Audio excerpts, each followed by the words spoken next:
The iPhone 16 is here, and it's got a new button. The PlayStation 5 Pro is getting announced today, and AMD merging their architecture to better compete with NVIDIA. Let's get in the hot news, everybody. I'm your Brett host. We're going to be going over the hottest tech news I can find on the internet while you enjoy your breakfast this Tuesday, September 10th, 2024. We're going to start off today talking about the thing everybody discusses on the internet as soon as it happens, and I think even Linus pointed out a few years ago that if you're in tech YouTube, if you don't mention it, your views go down.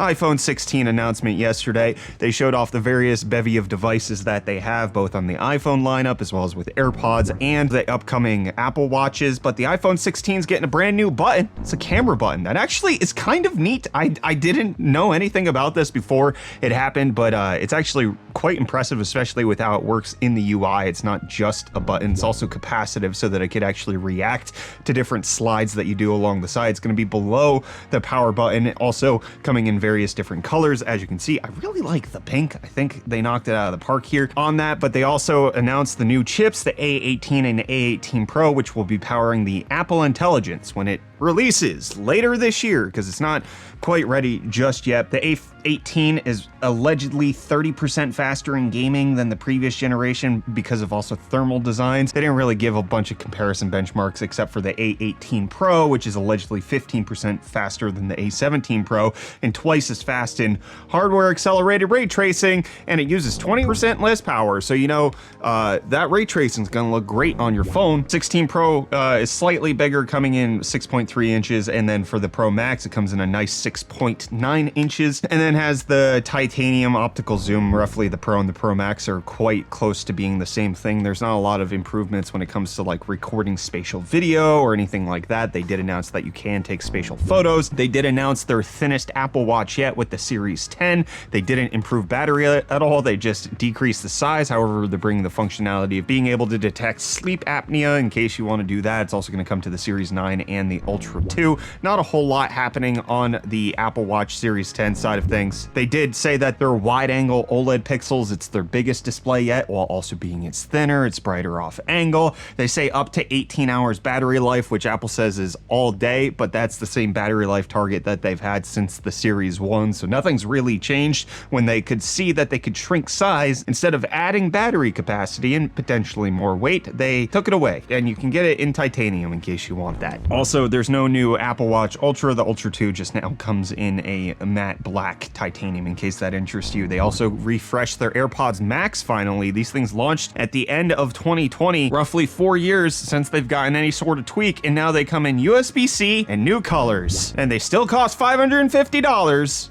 Why? Just buy the Sony WH-1000 XM5s or 4s in case you want that. But the AirPods Pro are actually quite neat, especially with the fact that they've announced that they're working with regulatory authorities to make it an actual clinical grade hearing aid, and that there will be software updates on the Pros too in order to allow you to do hearing tests to see specifically how your AirPod Pros can help you with listening to the outside world. Additionally, they launched the AirPods 4, which they're saying are their best fit ever. They changed it ever so slightly. It's going to cost $129, which is where the current generation comes in, but they're also putting in a step between the regular AirPods and the AirPods Pro in that you can get active noise cancellation on the AirPods 4 for about $50 more. So a lot changing on that side. Apple also discontinuing the fine woven case, which was their leather replacement that kind of had some problems with scuffing and scraping. It lasted one generation and doesn't appear to have had a replacement made for it, but that's essentially a lot of the things that Apple announced at yesterday's event. Big flagship thing of like their Apple Intelligence is not ready for launch yet, even if the hardware is. It's very similar to what Google did with launching the Pixel 9 lineup, but Android 15 wasn't ready yet. iOS 18 is technically ready, it's just not the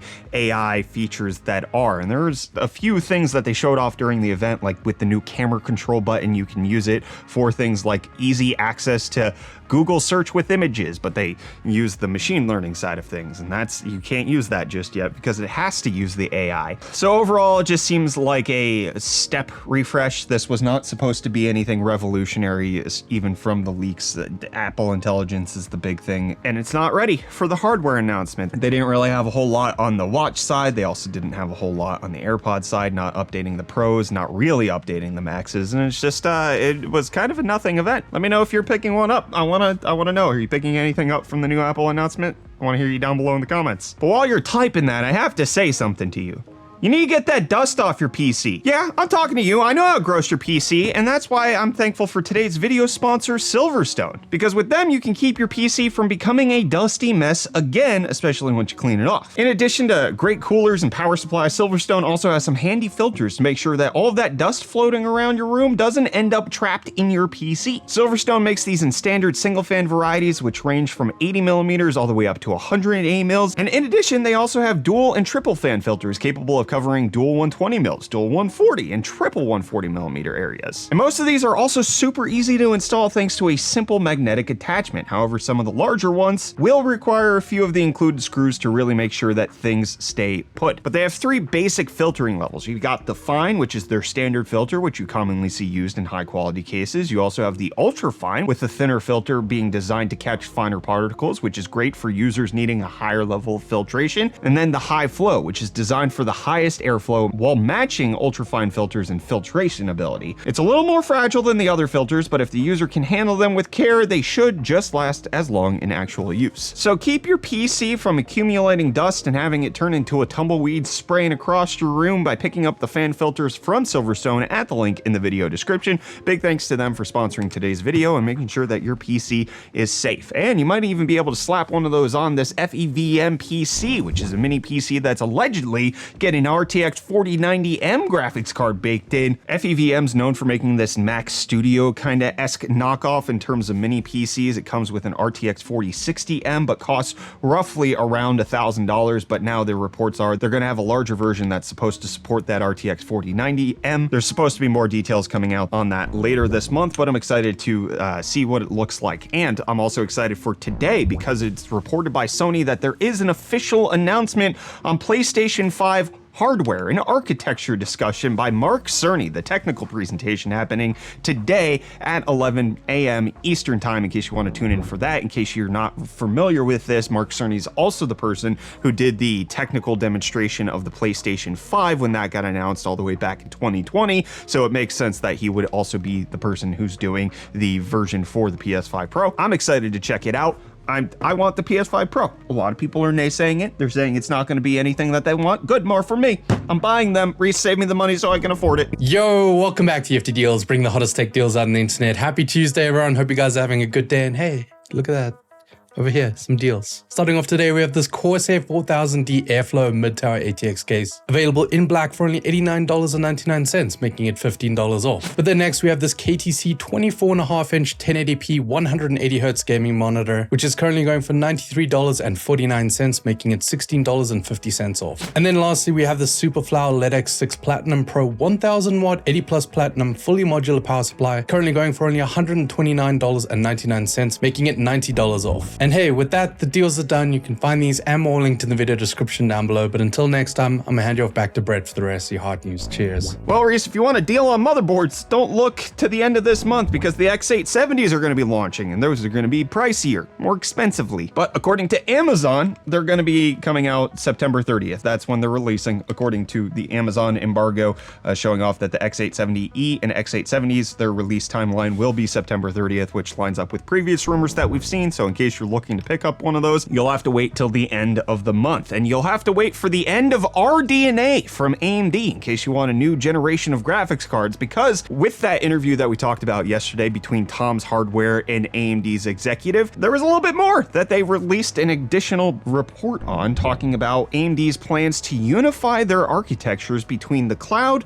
and the gaming desktop and fusing them back together to make it so that they can compete with NVIDIA a little bit better. The unified UDNA GPU architecture, which will take on NVIDIA's CUDA ecosystem. So this is again between Paul Alcorn over at Tom's Hardware and a senior vice president over at AMD, just discussing what is the strategy for AMD moving forward. We talked about in yesterday's episode of Hot News that AMD is not necessarily looking at going for the enthusiast class or potentially making it so that they're going for the 10% top level market share for gamers, but rather focusing on the more broad mainstream appeal. And then this interview is more about the technical details of how they're going to accomplish that. So part of that is unifying that CDNA, which is for their data centers, and the RDNA, which is what gamers know in their graphics cards, as well as in things like the PS5 and the PS5 Pro. And they're going to unfork it and put it together and call it UDNA, a one unified architecture that will make it easier for developers allegedly in the future and not what is currently happening today. And it was actually a pretty candid interview with them saying things like, we forked it because then you get the sub optimizations and the micro optimizations, but then it's very difficult for these developers, especially as we're growing our data center business. So now we need to unify it, saying that they're thinking of millions of developers, and that additionally, that one of the things that they want to do is fix some of the mistakes that they made with RDNA. Each time they change the memory hierarchy, the subsystem, and has to reset the matrix on the optimizations,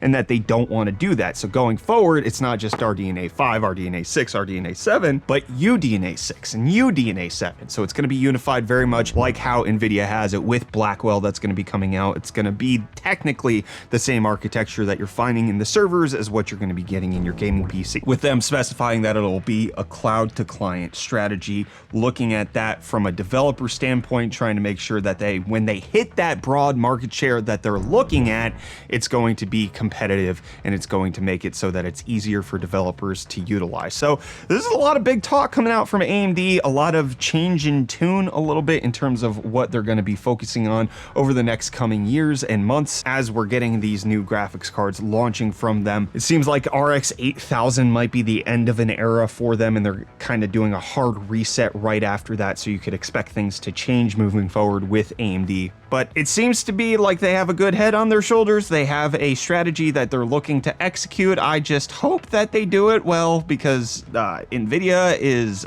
doing a lot of numbers. And you guys did numbers in yesterday's comments, so let me go check out what you said there. Over on YouTube, user saying, Steam Deck 2, Valve Index 2. It's all right, boys. Valve has a good track record when counting to 2. I'm going to be surprised if we get an Index 2. A lot of people wanting Valve Deckard, which I believe is supposed to be the like portable PC. We'll see if that actually ends up coming out. Who knows? And then Daniel saying, at least AMD is still considering gamers when designing GPUs. NVIDIA doesn't care about gamers anymore because of the AI bubble. I'm happy to hear that someone still considers gamers. I agree, Brett. If they came out with more aggressive pricing, they can get that market share or close to it. All right, I got a couple of things to address with that. Number one, there has been a company addressing gamers, Intel. Intel's been very focused on it, especially in their messaging with regards to Alchemist and Battlemage. I'm actually liking how much Intel's talking about gamers. It has screwed them over so hard when it comes to their stock pricing and their bottom line. They're not benefiting from this AI bubble like everybody else is. Their fundamentals aren't really that bad as far as I can see. Again, I'm not a great market analyst, and this is not financial advice, but not a lot fundamentally changed with Intel over the last year that wasn't happening a year ago. So Intel's talking a lot about gamers. They're focusing on that. I'm excited to see what Battlemage looks like in terms of desktop GPUs. It's looking good on Lunar Lake just from preliminary testing that we're seeing. Number two, while NVIDIA might not necessarily care about gamers anymore, I know one thing that they do care about, and that is crushing the competition, and NVIDIA specifically crushing AMD. That is something that is high on their list of things that they want to accomplish, and they're kind of salty about a lot of the things that have happened over the years. And so if AMD does anything to compete with them, I could see NVIDIA responding, but the truth is AMD hasn't really done a whole lot to go for NVIDIA's throne in the last little bit. But then ListX DE saying the Steam chart also is saying something different. If you look at the most sold 7000 GPU, then you will see that the 7900 XTX, the flagship, is up there. AMD is getting the market share, but they need to get out of the second GPU manufacturer and make their own feature like what NVIDIA did with DLSS or ray tracing. I mean, FSR is very good. FSR 3.0, very good. The frame generation that AMD is doing is also very good. I hear you on the development side of things, but telling me that the Steam chart is saying something different in terms of market share, the Steam chart actually is worse than what I said. They're not getting the market share at all. If you look at the Steam hardware survey, it's worse than what I said. AMD accounts for 15% of the market. I at least said yesterday that they were 25% based on the total amount of discrete GPUs sold, whereas NVIDIA accounts for a lot of it and Intel's about 1% of it. So PC video card usage by manufacturer, according to the Steam hardware survey, is less than what I said it was. in yesterday's episode of Hot News. Their CPU side of things is higher, so there's a higher representation of AMD CPUs with gamers than there is with the general population, but on the GPU side of things, it's actually smaller, at least according to Steam game players. And then it's funny that you bring up something like the 7900 XTX, because if we look at, where is it on this chart? Oh, it's right down here. 7900 XTX on Steam's own hardware survey, as you're bringing up, is less accounted for than the UHD Graphics 620, a 2080 Super, 1650 Super, 4070 Ti Super, 4080 Super. The 1080 Ti has more representation on Steam than the 7900 XTX. The RX 570 is better represented. The 580 cut-down version, 5700 XT, 1650 Ti, 3050 laptop GPU. It just keeps going. The GTX 1080 still above it. So many graphics cards are above the 7900 XTX. The top ranking GPU by AMD is bland Radeon graphics, which is likely just integrated GPU. But if we go to the first discrete one, it's the 580. The 580 and the 6600 are below all of these NVIDIA GPUs. I don't know what Steam hardware survey you're looking at where you're saying that they're getting the market share, because according to gamers, it's actually less than the general population that's buying AMD. There are more normies buying AMD's GPUs than there are gamers. It's not good for AMD on the market share side. If they want to get up to 40%, they got to do a lot of work. They have to over double. And while I want them to succeed, I don't know that they can. I'm waiting to see what it looks like, and I'm not waiting to finish this episode of Hot News anymore.